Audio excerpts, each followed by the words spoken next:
Классиком литературы Чингиза Айтматова назвали еще при жизни. Его произведения переведены на 150 языков мира. Сын репрессированного коммуниста и актрисы небольшого театра. Образование он получил в сельскохозяйственном институте, работал зоотехником в колхозе. Небольшие заметки и очерки Чингиз Айтматов писал еще в студенческие годы. Ученическую тетрадь с первыми рассказами он принес в редакцию газеты «Комсомолец Киргизии». Редактор литературный стал править рукопись его, и он внимательно смотрел на правку и вдруг говорит: не убирайте это слово, не убирайте. Я бы заинтересовался, что это там за слово такое, которое нельзя убрать из русского. Это оказалось междометие «чу». «Чу» послышалось вдали.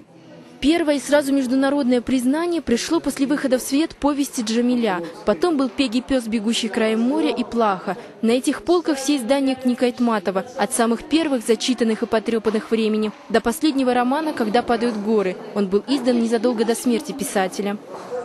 Талантливый человек талантлив во всем. Чингиз Айтматов проявил себя не только как писатель, но и как дипломат. Посол Кыргызстана во Франции и странах Бенилюкса. Творчество и политика не мешали друг другу, вспоминают коллеги.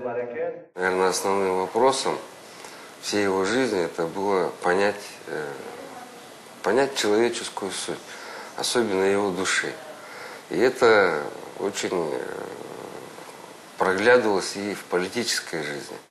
Личный кабинет Айтматова в Доме кино. Здесь все как и прежде. Но коллеги говорят, что в нем нет жизни. Рукописи и личные вещи забрали родственники. О том, что здесь работал классик мировой литературы, говорят аккуратно расставленные книги и большой портрет писателя на стене.